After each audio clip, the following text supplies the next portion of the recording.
So, as to the real matter at hand. For those who are new, this gentleman to my right is the esteemed Chan teacher, Guo Gu, who's actually a Floridian. There aren't too many of us in the great state of Florida, and Guo Gu is the teacher at the Chan Center in Tallahassee, but he really plays both sides. He's also a professor of Buddhist studies at FSU.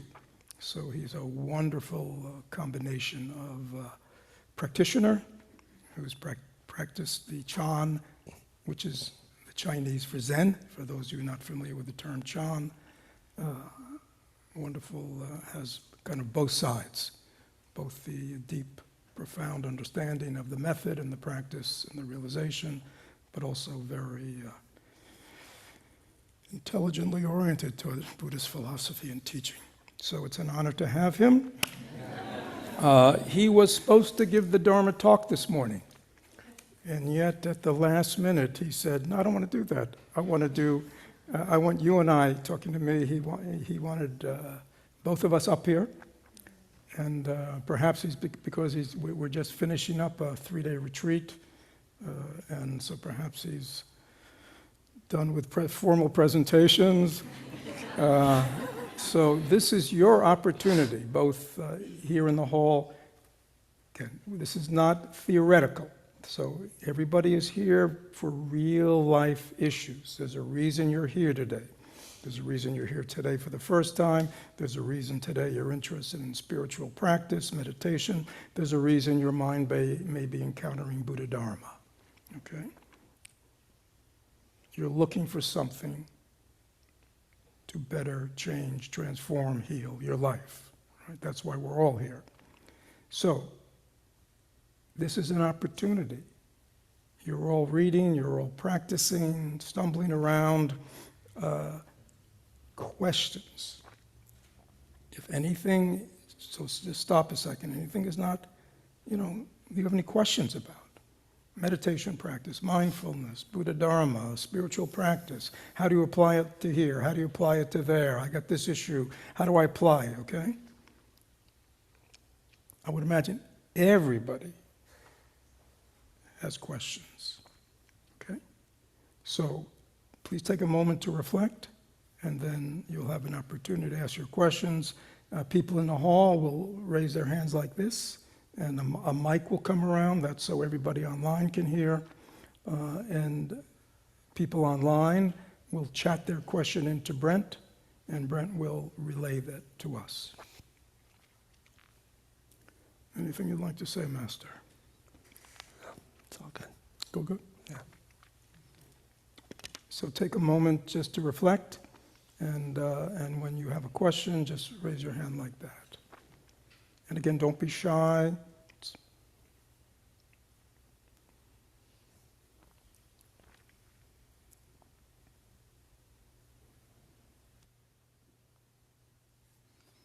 I have a question. How many of you are first-timers here at the center? Oh, good. Thank you. How many of you have done retreats here? 1 day, 3 days, 7 days? Oh, majority. How many of you are here just someone else dragged you here? Your friend is here. Or you've been around just a few times exploring. Raise your hand. Okay. Thank you.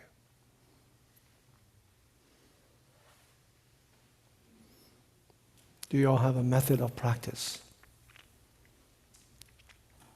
Method of practicing meditation. What we did earlier is a very simple foundational method of meditating on the breath. Right?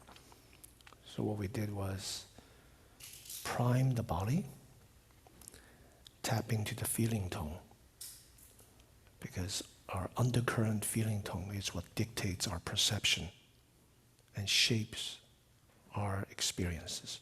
So you really want to take care of that. Once the body's relaxed, heart content, then we avail ourselves to the method. with clarity. If you just have the first two, that wouldn't work. Relaxed, content, sleep, right? So you need a sharp fascination.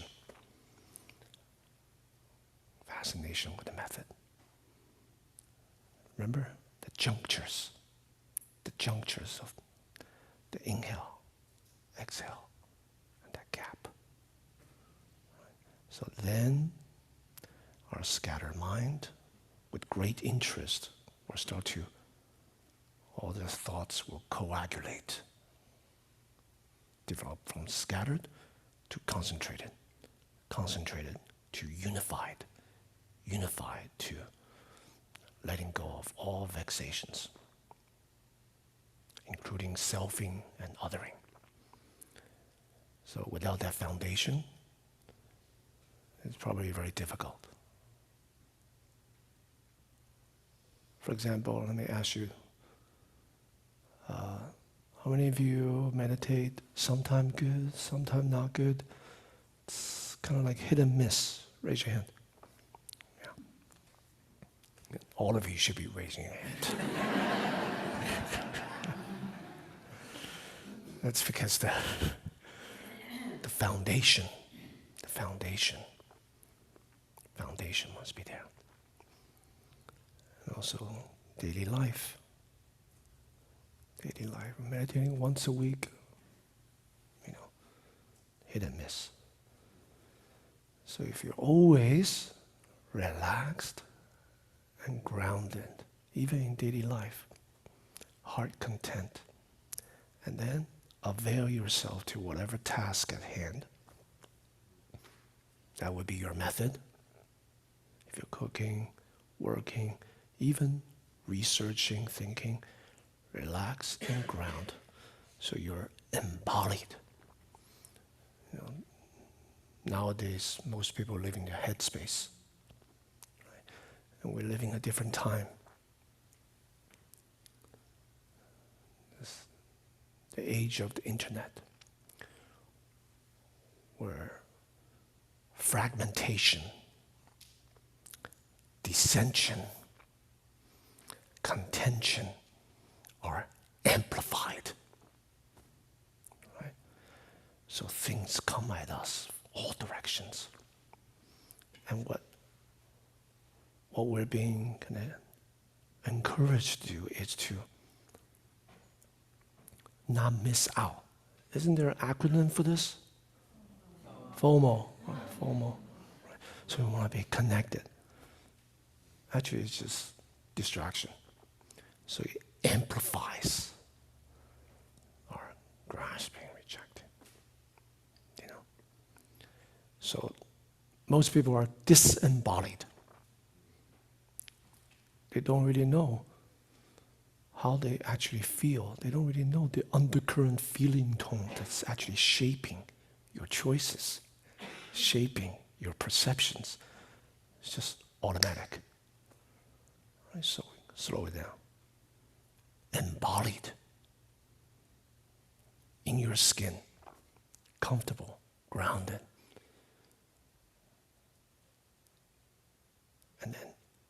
And then we may have a chance of being aware of what's going on inside, before we speak, before we act. So this principle you can use for those of you who are new, anytime, anywhere. Relax, the body, heart content, the mind clear. And then avail yourself. So if you do that, then not only will you be more grounded and embodied, those around you, they will become grounded. And when you act from this place, you will hear more things. You'll be able to see more. And you'll be able to connect, not internet, connect, really connect with presence. presence, because you're present to yourself, you're present to other. That's useful. That's what we need. And that brings people together. Instead of fragmentation, we're actually present. Everyone come together. Without, that was very nice what David said, inferiority, superiority complex, and equality complex. What's left? Right? You're present. Without containers, all the different boxes, and notions, and ideas. You're just present.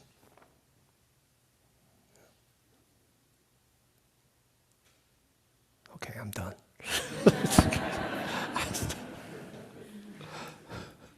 Questions? Let's just get the ball rolling. A question often people say, so you said relax, check out feeling tone, content. What if you check out feeling tone, agitation? Yeah. Does anyone have this question? You know, No question, no need to answer. you know what I mean? But that's a very common thing. You know, what if you don't have that feeling tone? Then what do you do? So then you're relaxed, you're taking the posture. Yeah. That means you're not relaxed enough. So body, mind, breath, they're intimately connected. If you want the mind, the heart to be more grounded, sometimes when you talk to yourself, monologues, be grounded, be clear. That won't work. It's just talking. So it's talking, it's words, it's language, it's the narratives that actually brought you to agitation. It's those containers. Right? So you want to bypass that. You want to go directly to the body, directly to the breath. Then the mind will be at ease. Right? Those of you who meditate will know, when you meditate, relax, you have a wandering thought, I guarantee you some part of the body has tensed up. Because the body, heart, mind, breath, they're intimately connected. So knowing this principle, you can go to the breath, right? Come to the body. If just relaxing is not enough, like relaxing stillness, just do some exercise to relax. How many of you do yoga? Some of you may even teach yoga. We have a Tai Chi. Is it Tai Chi? Qigong, sorry. Okay. Qigong teacher here. So get into the body. Into the body. You gotta be in your skin. Because one of the problems we're not relaxed, we're tense, is because we're hijacked. That's really what's happening. Hijacked by what? So we have 5 senses. Right? In Buddhism, we say 6 senses. Eye, ear, nose, tongue, body, mind. The discursive mind, usually that hijacks everything. We got a word, a label, some narrative about anyone, everyone, everything. So it really, we're just in the headspace. So we're not really connecting with people. So we're just in our notions and ideas. This is all that we've ever known. Right? Projecting the past and future. So understanding this principle, body, mind, breath, understanding the culprit notions, ideas. You can't solve it usually. The beginners can't solve it directly by going to the mind. You got to tackle the body. You got to go to the breath. And once the body's relaxed, ground, take a walk. And then, yeah. So, questions? Questions about life, questions about practice. Again, in the hall, put your hands up. Brian will come to you. Yeah. online, chat it in. Brett, you'll let us know when there are any questions. Difficult questions? You ask Fred. He's the one who's here with all of you. He's here for you. I'm all the way in Tallahassee. Hi, I'm Mike. I just had a question about habit energy. So I remember to focus on my body, but after a few minutes, I go back to these like ideas or things that happened to me 10, 15, 20 years ago, and I relitigate and I win the fight or I win the argument. And they're silly, there's no point to it, but I can't stop myself from doing it. So what are some ways that I can break that habit energy or techniques that you recommend? You're asking me or Fred? I've actually asked Fred this before, so I'm asking a second Asked Fred opinion. before. Okay, let's see if our answers match. Thank you, Mike. Let me ask you a question. When you think about these habit energy, you're recalling them, rehearsing them, do they come in the form of scenarios, or do they come the words that you remember that was said, or it's just a feeling that come up? It's a very real scenario, as if I'm like going back in time and I get another shot to like, tell the person off or win the business deal or whatever it is. But and I even get like excited, but then I end up wasting time and energy and miss out on nice days like today. Yeah. So visual. Yeah. So since you're very visual, some people it's different. Some people, when they recall a difficulty, they just remember the words. Some people just remember the feeling. So you're the visual type. Mm-hmm. So it may be good for you to explore methods of practice. In Buddhism, there's a whole repertoire. And Fred has a whole repertoire. Something visual so you can easily access it. Easily access it. So something like loving kindness meditation. The reason we want something that we really resonate with is if there's a mismatch between technique and your psychophysiological makeup, if there's a mismatch, it's very difficult. Right? If the match is good, then it's very easy. You can. So your question is very general. What to do? There's no special pill, special technique. You have to explore, but you understand about yourself. So methods, maybe,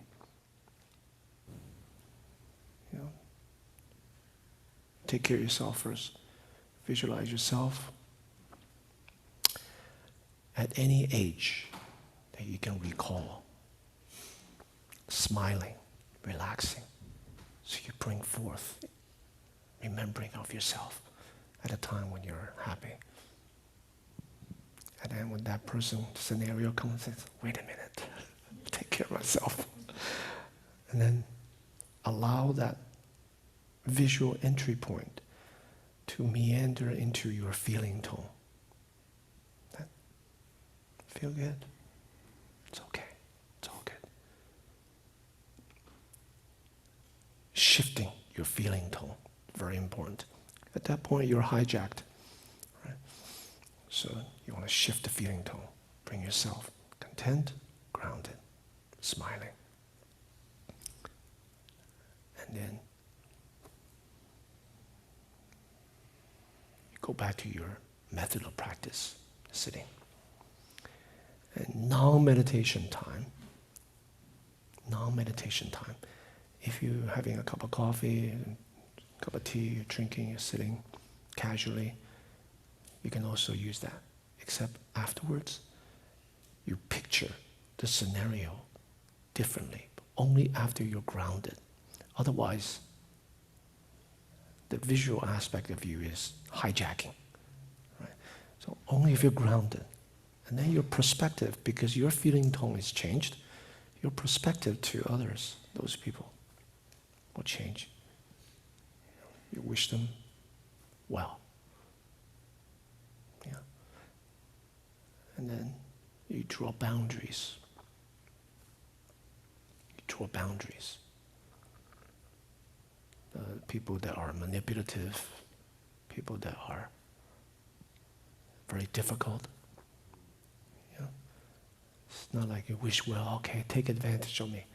But your heart is grounded and content. And yet, you draw boundaries. No. It's like someone giving you a present. If you don't want the present, what does the present belong to? That person. Yeah. Someone give you a present of negativity. He said, thank you. I don't need it now. Okay, it's yours. You know? So you won't, your visual mind won't think, I should have said this, next time I'm going to do that, and I'm going to do this. You know, instead you're grounded. And that's, thank you for your present. It's all good. Keep it. Right? So maybe try that. Thank you.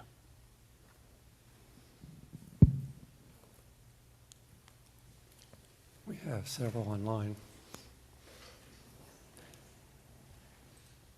Martin asked, in these times of division, whether it's politics or religion, what are some ways that we can find common ground to draw a bridge in hopes of uniting with our fellow brothers and sisters?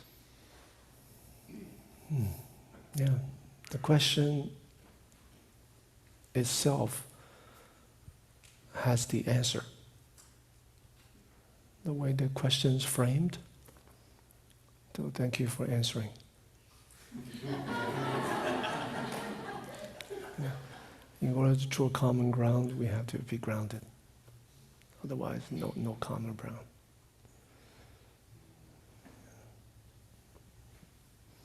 Fred doesn't like to talk about politics, so I know he won't chime in. Unless you want to chime in. Yeah. You know, just coming back to what Mike said, I think a mistake that a lot of us make, we're looking for the solution to all our problems in meditation. But the Buddha Dharma is, meditation is one part of what we do, but a big part of what we practice is also the right view. Right? You know, the Buddha Dharma helps us, how do we understand this? So my sense, sometimes when you have like recurring, you go, there's a lot of habit energy, you know, things just pop up all the time in meditation, right? And some of it's innocuous, some of it's just stuff. But some of it, like you say, you see you're trying to resolve something from the past. You want to win the case, you want to say it, you see? And a lot of times, outside of meditation, you might just reflect. What is it that I'm holding on to? What won't I let go of? That I can't win all the time? That not everybody likes me? Did you see what I'm saying? So there are often bigger issues about how we view life and how we expect life to be, or people to be, or how we expect the world to treat us. And to me, that's really the same issue as this gentleman's issue. We want the world to be the way we want it to be, don't we? Is that true? How many people want the world to be the way they want it to be? The problem is everybody wants that, no matter what their view, no matter what their political side is, they want the world to be they want it to be. That's why there's this. We call that attachment to views. Right? And so learning to accept, to be open to reality, right? Not to be in battle with reality, not to be distraught by reality, or scared by reality, or angered by reality. As Guo Gu said, reality is just reality. And as from our spiritual practice, our only question or challenge is, how can I respond to this in a what? What kind of way? Grounded? Caring? Compassionate? Wise? Wait, lies? What? Wise. Wise, okay. So lies. Lies. You know, that's wise. I mean, that's, you see, all the other is just, it just uses up our energy. You know, all our rejection of, I can't believe people did this or did that, or they did it, it's done. The problem is, we're the problem because we can't accept reality. Right? So I think we need to cultivate right view too. That'll make our life a lot easier and make us much more able just to respond openly and compassionately to this.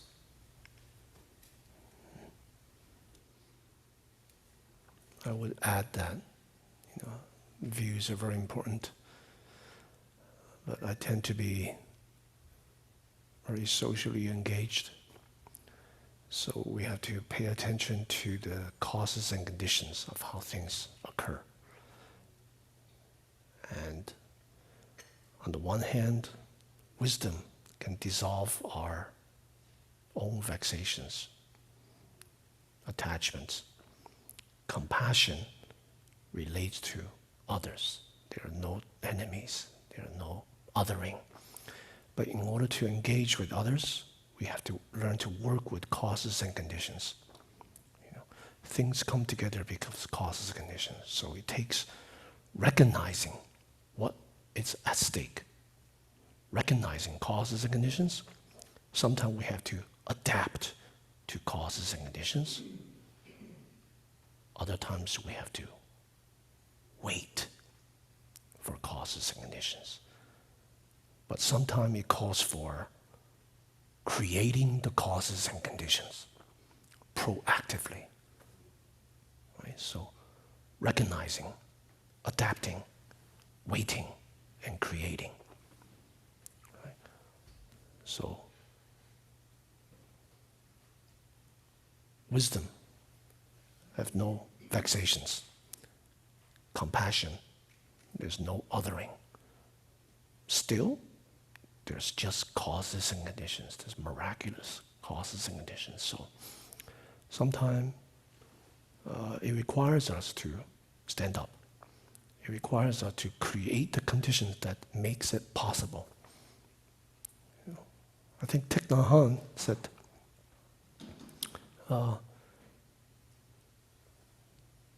to make the future possible. Something. How to make the future possible. Right. Isn't that one of his book titles? Yeah. One about ethics. Yeah. That's that possibility. What can be done. Right? What we're able to do. What needs to be done, so that requires us to engage. So, wisdom, also compassion. Compassion is just a function of the wisdom, actually. So, responsiveness to the world, to those people around us. Another one, Brent? Yeah. There's one here, I think. Yeah.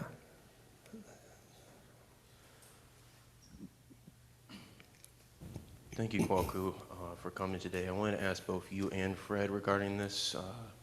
See your ways on really whenever you're trying to accomplish a goal or a task that you feel very dear to your heart, how do you give yourself the space to fail without being discouraged, without beating yourself up? You're going to have those thoughts, but creating those causes and conditions, how you say, it can get kind of tough whenever they're in your head all the time. So, want to hear both your perspectives. Giving yourself the space to fail, give yourself that compassion. How? Thank you. Okay. Yeah. Exposing, recognizing, adapting, waiting, and creating with regard to causes and conditions. So, sometimes we don't have the clarity to know what needs to be done, what can be done. When we're trying our best, and things are not going our way. Right? So on the one hand, we can recognize why is it that we want things to be this way. Right? What's holding? Right? What needs to be freed up? And then, what is at stake? What are the causes and conditions if you want to be a successful such and such business, endeavor? What are the causes and conditions needed? What can be done? What needs to be done? What am I able to do? So you recognize, then you know. The more you recognize here, the more you recognize what's out there, what needs to be done, then you can know how you can do it. Advance, retreat, wait, adapt, create. You know what I'm saying? Like ancient China, there used to be a general, very famous. 100 battles, he win 100 times. Sun Tzu, he wrote a book called Art of War. He says, you have to know yourself, and you have to know others. In that context is whatever strength of that army, strength and weakness of this army. Then, if you know these two, you will know when to advance, when to retreat. If you only know about yourself, but you don't know who you're fighting with, then it's like shooting darts in the dark. Right? So, know yourself, know others. Know how to advance, retreat, when to strategize, when to wait. 100 battles, 100 victories. Right? So, part of that knowing is exposing causes and conditions, and also there, sometimes you have to wait. Sometimes you have to adapt. Right? Sometimes you have to create the conditions for something to happen. So just these basic principles, then just work with it. Yeah, we really need to know ourselves. Like, for example, I can never be a mathematician. I may want to, aspire to, but my math sucks.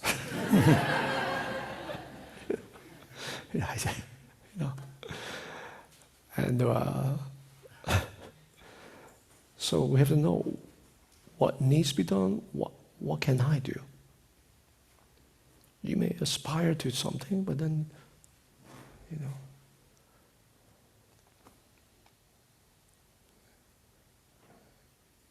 if you place yourself in this position, you may actually flourish. If you place yourself in that position, you're meant to flourish here. You put it over there. It's like, like every flower is beautiful, but you put a half sunflower in full sun. It's like you don't know what the flower is, the causes and conditions of the flower, its potential to flourish. And you don't even know the weather, you just put it there. Sun, or plants need sun, of course. And then after a week, it withers and dies. Right? So, know yourself, know other conditions, what to do. Yeah. That's my take. I guess another way to look at that could be control, which I think is a variation. In other words, like all of us, you have an idea, something you want to do, something you want to accomplish, something you want to make, right? And you hope to succeed. Is that not true? And we always hope to succeed. That's called hope. Right? That's what we do. We hope to succeed. We hope it goes our way, doesn't it? But does everything always go our way? Even if you have the skills, even if you do a good assessment, even if you kind of judge the conditions and go, I think this is all going to work. Are you sure it's going to work? I guess the only thing that you can do is control the effort that you have, but even as much effort that is available, that there's a chance that you could still fail, I guess. I think that's very wise what you just said. You know, there needs to be, when we enter the world, we have to be very careful about grandiosity. Grandiosity means what? What? I'm great. I can do everything. It's dangerous, right, to be grandiose. I'm not saying you're grandiose. We have to be a little bit humble, going that I'm going to make every effort I can. I'm going to, but yet what? You might have the greatest product in the world, right? You might be the most incredible inventor, might have the most incredible plan, right? And yet, nobody's interested. Could it happen? Yeah. I mean, we could misjudge, you know what I mean? So, I think what you said is right. You know, this idea of failure is opposed to what? Success. The polarities of failure and success, you know what the Buddha called that? Suffering. One of the 8 worldly winds. Sometimes we succeed. Is that true? Sometimes we fail. Is that true? Those are the winds of the world. I mean, that's our world, isn't it? The question for you is, how do I navigate that, knowing I can't control outcomes? Would we like to control outcomes? Yes, we would. Can we control outcomes? We can do our best, right? But we can't control things, can we? Too many unknowns, too many variables, right? So that's you understand that, and you understand just what you said, right? All I can control at the end of the day, the quality of my own efforts, the qualities of my own intelligence to assess what's going on, conditions, consulting with others, getting some other advice, you know what I'm saying? But at the end of the day, once we step out into life, and there are other variables, right? I wouldn't say it's a crapshoot, but you know, that's can you accept that? It's not about you. See, the self makes everything about me, you know. I'm a failure. No, you're not a failure. Success and failure have nothing to do with you, the real you, right?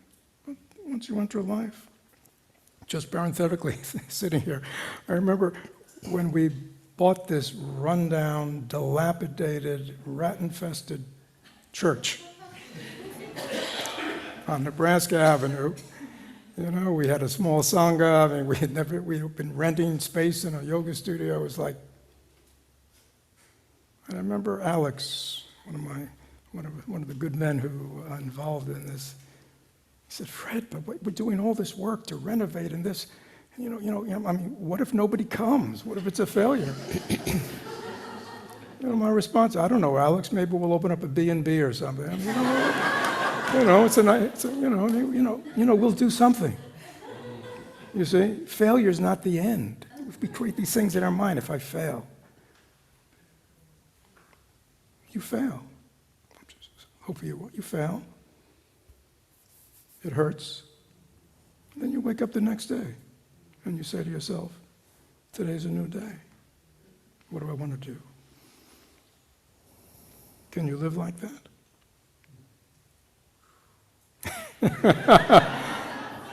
That's called freedom. Yeah. I can definitely- freedom, but causes and conditions. Right. That's the first step. You can be Right. free, but you have to work with the real causes and conditions. Right? Recognize it. Right? And then you can know what needs to be done, what can be done. You see?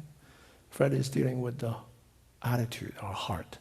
But the actual step ahead, you can't wait for things to happen. Only you have to wait. You have to create. That's what you did with this place, right? Creating the causes and conditions. Then people will come. Right? Adapt to the people, all of you. And then Fred created this place, adapting to those of you who come. All of you with skill sets, right? Adapting. So one half are interior space, another half engaging. You know. Thank you. Thank you, Eric.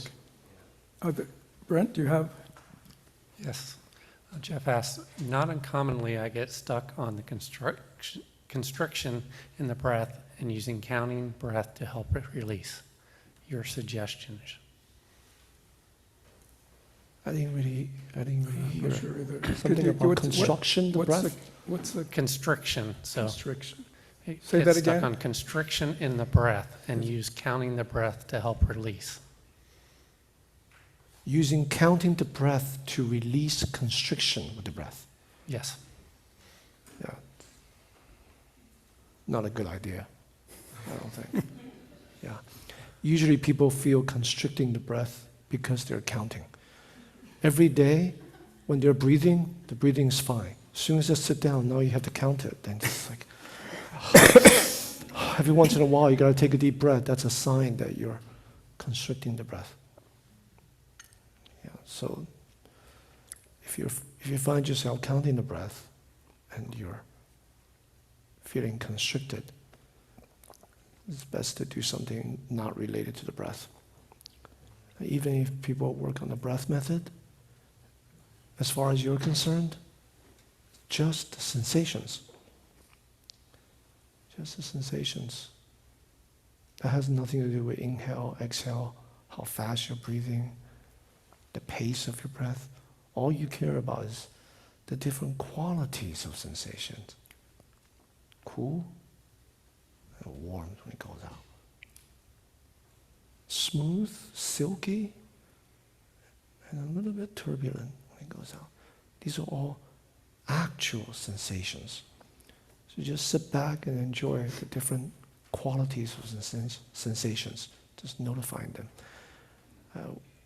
And forget about whether you're inhaling or exhaling.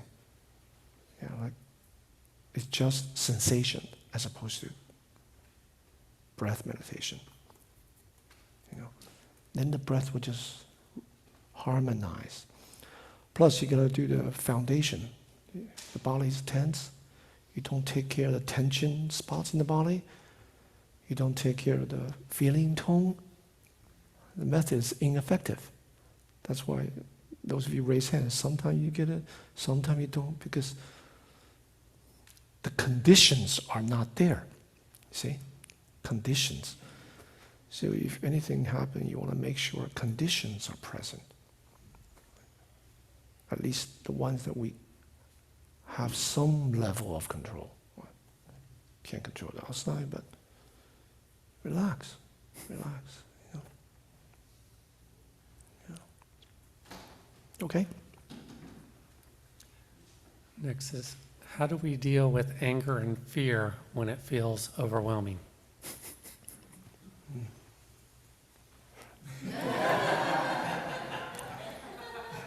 Yeah. Again, these are Dharma talks among themselves. You know, fear and anger.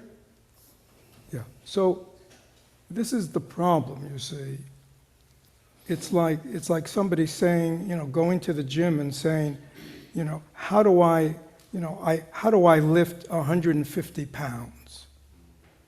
And the trainer will look at you and go, well, how many pounds do you lift now? Well, I think I can do 20 or 25. You can't do 150. Let's get you to see whether you can work up to 30 or 40. So this is a big mistake that people make, because they read about hold everything in mindfulness, hold it in awareness. But to do that, you need a certain strength of mind, right? In your mindfulness, in your awareness, to hold something big, like, big anger, big fear, you see? Because what will happen is when people will try to do that, what will happen? What? Yeah, they'll get swept away. It's like the same way if I went into the gym and tried to lift 150 pounds, what would happen? I would collapse. So people get swept away and they think, oh, there's something wrong with me, the practice isn't working. You see, because aren't you just supposed to be present and aware and hold it in awareness and just let it be? Yes, that is the practice, if you have the strength of mind to do that. So it's very important that we be realistic, right, about the current strength of our spiritual mental development. Now, a lot of times the problem people has if they, not every time does anger and fear just appear by itself. It often begins as what? Resentment, frustration, irritation. And then we what? We work it. We work it until it becomes a nice, big angry. And then we work that. In the same way with fear. We can often be anxious, frustrated, worried, but we work it. And we work it up to a fear. So learning to be mindful of your mind, mindful of your body, mindful of your feeling tone, and catch it earlier, right? When it's only 25 pounds and you can handle it, will make it a lot easier. But a lot of people, they ignore it. They ignore all the early warning signs. And then when it's a full-blown, fear attack or, deep anxiety or deep anger, then they practice. But that practice doesn't work because oftentimes it's at that point, it's like being caught in a riptide. Anybody ever been caught in a riptide? The advice is what? Yeah. You got to write it out. And oftentimes when it's a full blown, you got to write it out. You got to keep your mouth shut. Go for a walk. Don't act out. You know what I'm saying? I mean, you got to do something physical often, or do something, right? That doesn't feed it. But I would say and there are many things that you can do, but the main thing is to become more attentive and understand that fear, anger, they're on a continuum. And if you begin to watch your mind, you'll see it's been building up all day, right? And it builds up by the repetition of the story. The repetition of the story, which then intensifies the feeling, which then intensifies, it goes from something happening, I can't believe it happened, I can't believe it, you know what I mean? Or usually we just get more outraged. Right? And then we wonder why 10 years later it still comes up. Right? So anyhow, there are many things to do. That just what popped into my mind, but many other ways of dealing with it.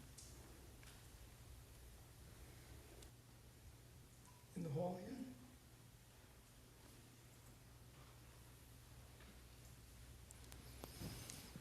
Thank you for being here with us. Okay. You had mentioned this gentleman doing a visualization because he's a visual person. Does that mean that we should pick a meditation, like if you're a feeling person or a kinesthetic person or thinking a visual, should we pick a meditation that we would utilize that? part of us? Sometimes it's best to work with a teacher and let the teacher decide in working with the student. You know, something easier for you to do, maybe what you need, but maybe not what you need. You know? So in working with a person that you know, sometimes we think we're this type of person, but we're actually another type. You know? So it's like a seed. You have a seed, a plant seed. A lot of times the seeds look the same. You know? Is this an apple tree or is this a peach? It looks the same. So you have to plant it. You have to nourish it, put water, sunlight. When it blossoms, the shape of the leaf, the sprout, that will start to indicate. So for most of the time, you may be this type of person, visual, kinesthetic, but that may not be what you need, maybe. So you have to work with the teacher. Once you gain some experiences and difficulties from practicing, working with the teacher, then the teacher will be able to recognize, okay, you should use this method. This kind of plant, you don't need too much water. The other type of plant, you gotta always keep the soil moist, right? Half sun, full sun, right? So what I said to Mike, right, was just something he asked for technique. So I just suggested that. I don't really know his practice. Does Mike practice here? Mike? Well, that gentleman. A year, yeah, on and off. So maybe good to kind of start to work with Fred or some of the other teachers here to get to know you. And then know your practice. Some kind of things tend to come up in practice. Right? That's the sprouting. And then the teacher will be able to assess. Yeah. What we shouldn't do is, pick and choose. Like this method, that person said pretty good. I'm gonna use a little this and this, and the plant will probably wither. Pick a lot of different stuff. I heard phosphate is very good for soil. Or this and that. So it's best to work with the teacher, is able to recognize that they have gone through the path, they have worked with many students, so they see different scenarios, and they're able to recognize. So that's, yeah. Any questions in the hall online? And the one in the back. Gentleman in the back there. Fred, how many do you have? Maybe One. the gentleman in the back. And, we just did something. So why don't we go online? Right. So Lauren says, I have a similar question to Mike in terms of meditation technique. I often find myself trying to work through a to-do list before I sit in order to enable a more present practice.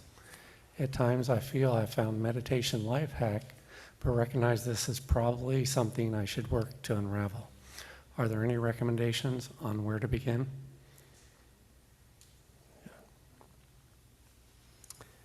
Yeah, these questions come disembodied, right? So they're very particular, and I don't really know the practitioner.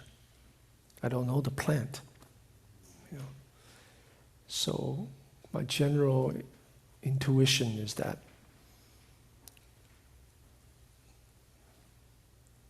to-do list, you have a managing mind.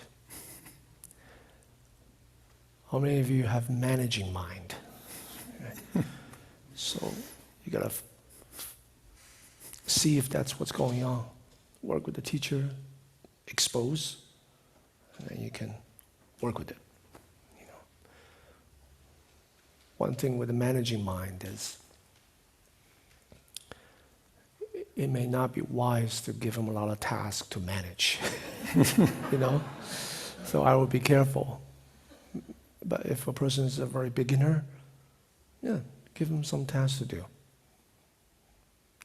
Give them the runaround. Do this, do that, kind of get into it, get them hooked. And then work with that, address that. Managing mind. Yeah, sometimes you can't frontally. Put it down. You can't do that. They like to manage. Okay, manage this, manage that. So I don't really know. Who's Lawrence? I don't know. Yeah. But what I would add to, is this is a big mistake we made. Okay, time to meditate. What do? Sit down and meditate. No preparation at all. No context at all. So many of us, going over our to-do list, which is what? What kind of mind state does that create? Agitated. And then we bring that agitated mind to our sitting cushion, and we wonder why it's not easy to settle down. So in traditional Buddhism, meditation, there's a setting. So oftentimes, you sit, and then you do reflections, like in our tradition. We reflect. What do we reflect on? What? 4 thoughts. Right? Impermanence. Everything's changing. Birth and death could come at any time. Things can change in an instant. We reflect even just for a few moments on impermanence. We reflect on the preciousness of this life, that I've had this opportunity to learn the Dharma and learn about, meditation. And did you know what I'm saying? Or you think about the well-being of others, and you think about, why am I practicing? Because I want to have a calm mind, because I want to be able to show up in my relationships as a calmer, more centered person. You see what I'm saying? You spend 5 minutes. This is like feeling tone. You change the feeling tone of your mind, and then you meditate. You see, you meditate like as Guo Gu just said. After you've done the embodiment, then you move to feeling tone of what? Contentment. That's the feeling tone that supports meditation. So again, many people, and again, we're all lay people here, we don't live in a retreat center, we have busy lives. We have to acknowledge that if we just plop ourselves down on the cushion and said, now it's my 20 minutes to meditate, right? You just got off, scrolling through your device, endlessly, agitating your mind. You're already anticipating what you're going to do after that, and then you wonder why you can't concentrate. There's no mystery here, right? And again, we have, as Guo Gu said earlier, it's the nature of this world, devices, information, stimulation, stimulation, stimulation. Is that true? So we have to recognize and work with our mind as it is. Right? That's why, the practice of always beginning by coming into the body and relaxing into the body and grounding in the body is so essential for us, modern people, because we're up here. And up here is often not a good place. Right? It's a dangerous place to hang out in. And if that's what if that's where we're meditating from, you see what I'm saying? Of course it's not going to work. So taking a few moments to, right? One of the things Thich Nhat Hanh said to me early on, he said, your meditation should be enjoyable. I never heard that in my Zen training up to then. He said, it should be enjoyable. If it's not enjoyable, you won't want to go back to it. There'll be an aversion to it. You can force yourself as a responsibility, but you'll have an aversive relationship with something you're undertaking because you believe it'll bring great benefit to you. So it's very important that we always, take the time to create the setting and the foundation for our meditation periods, right? So even if you just do 10 minutes of meditation, but it's concentrated, you're there and you're working the method, as Guo Gu says, But to sit there for 20 minutes, blah, blah, blah, blah, blah, going over your to-do list, and what's happening next? How is that? It's probably, there's a little benefit. I won't say that. It's maybe slowing us down, but yeah. So it's, I've seen the wisdom of, we need transitions. We need to transition into our, we don't live in a cave. We don't live in a world, where we're all rice farmers, out there, just working. Very working manually. Our mind is very empty. You know what I'm saying? We're not, Tibet, vast open skies, it's a different world. Our world now is very narrow and constricted. Is that true? We need to acknowledge that. So, anyhow.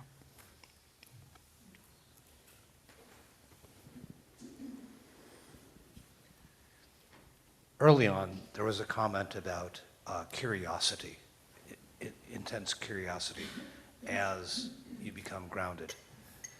Can you expound on that a little bit more? Okay. Do you meditate? Yes. Do you love your method?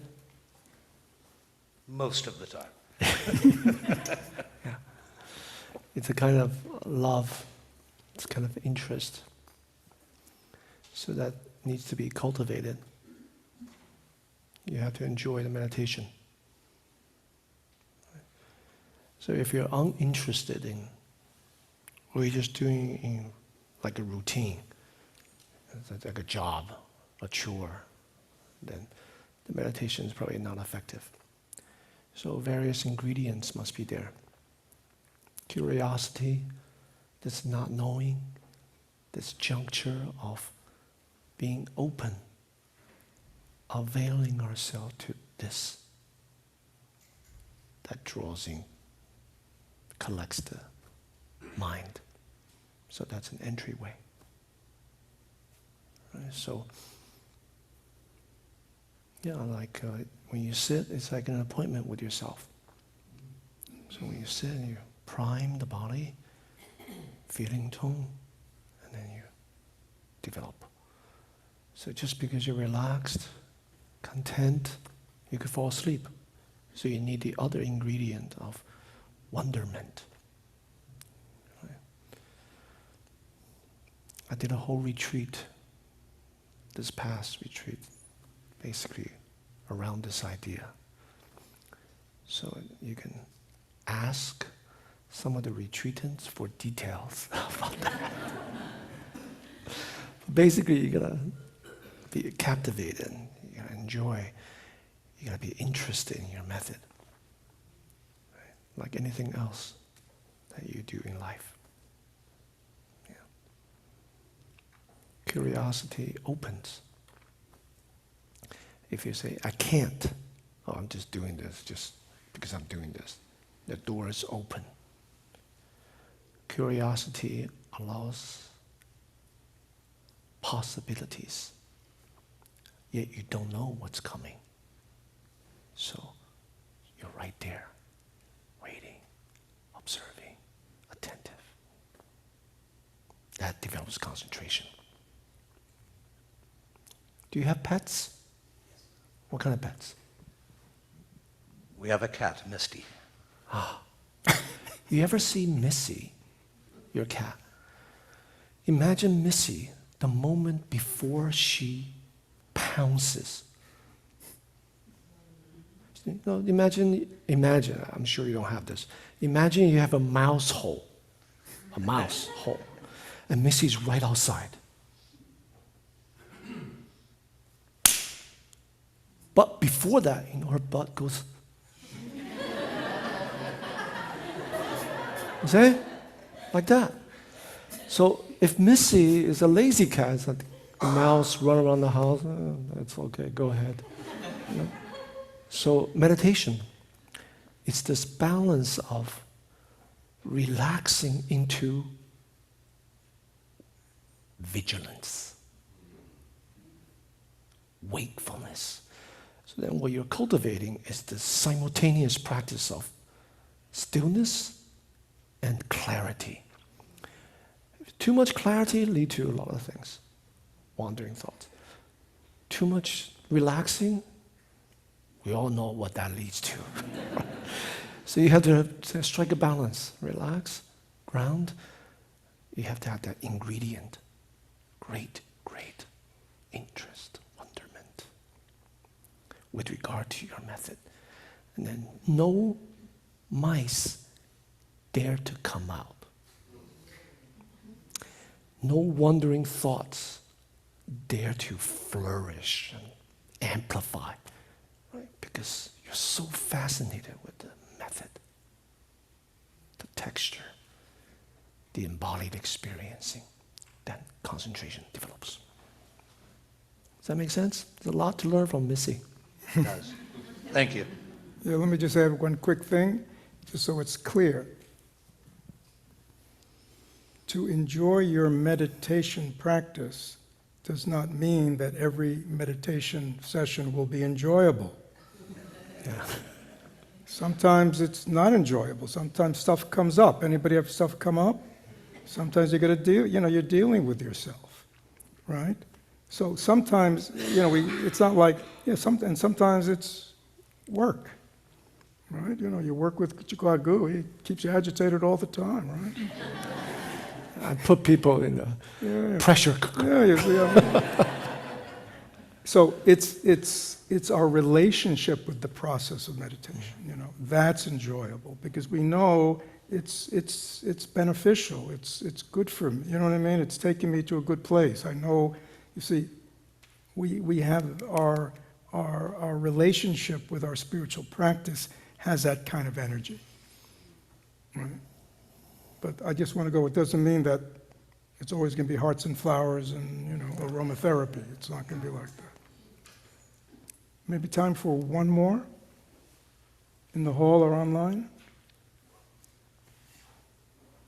Nothing online? We can be done? There's a gentleman here.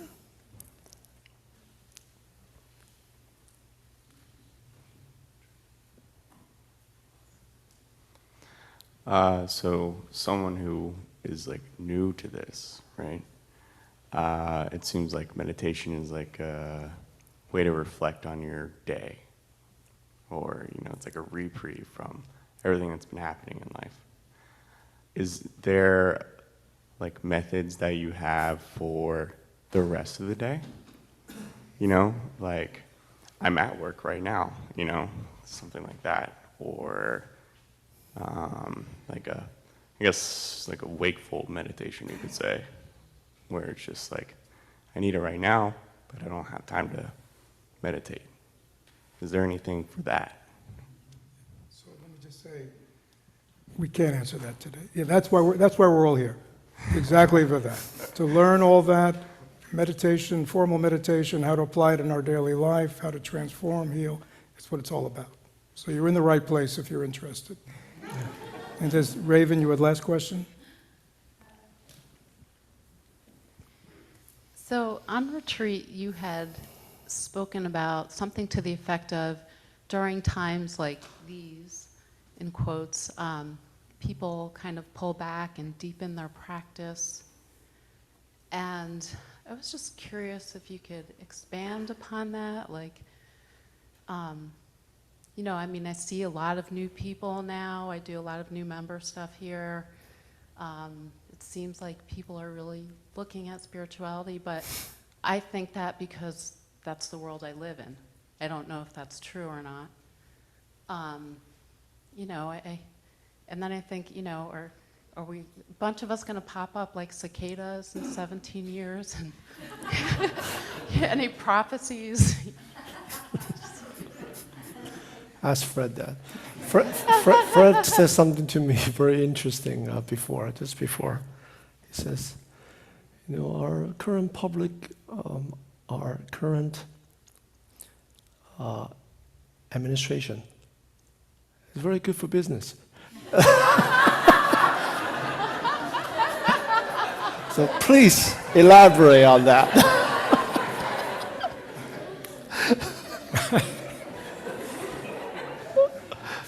Forgive me for being so crude. You didn't know it's going to come out. I'm not. It's good. Yeah. So during retreat, Guo Gu, who's a great student of Chinese Buddhism and everything, and he was teaching from the third patriarch, and he was talking about in Chinese history, there were times where Buddhism flourished and had a lot of support, but there were times when there was a lot of instability, a lot of war, there was Buddhist repressions, there were, and he said, basically the point he was making was his understanding of Chinese history was because the author of the text we were looking at was a hermit, right? And Guo Gu was saying, yeah, there were times when, a lot of the great teachers retreated to the mountains because what was going out here was so unstable, times were so difficult that the environment was not right, you see? So, the point he made was you got to see the bigger picture. There are times when you can go out and you be active and people are interested, and there are times where you just got to go in because the times aren't ripe. The times aren't ripe. And so that's what he's saying. And, I guess we don't know what these times are yet, but the times are unfolding. And the thing about ripe for business, I think things are unstable. I think there's just a lot of things that are very unknown at this time, right? And so when the external world doesn't have a lot of stability, economic, climate, political, social, there's just, right? A lot of disruption going on. I think it's very natural that people look for some place where they can ground, some place where they can find stability. And when the external world is not providing that, or what it provides is, just ersatz, it's just junk food, It's just consume, pleasure, tick tock, tick tock, tick tick tick tick tick tick tock. You know what I mean? It's like, there will be people who go, there's got to be another way. You see, there's got to be another way. And the Buddha, going back to the Buddha 2,600 years, he said, I teach another way. He was very clear. He teaches another way. And so, in that sense, I was talking to a good friend who's in Chicago. She goes to church. She said, Fred, churches are much more full than they used to be. She said it's quite amazing. And they're younger people. So I said, there's something going on, isn't there? And that's what I meant by it's good for business. We're not. It's not like we're making more money or. No. So thank you very much, Guo Gu, for being here with us. It's almost about 11:30. Thank you, everyone. I hope this dialogue has been beneficial for those online, to those in the hall. And just please remember, for those who are new, we always have tea afterwards, but because we have a retreat that's ending and lunch at noon, we're not having tea today. So thank you all for coming, and we'll have final bells. Thank you, Master Teacher. Thank you.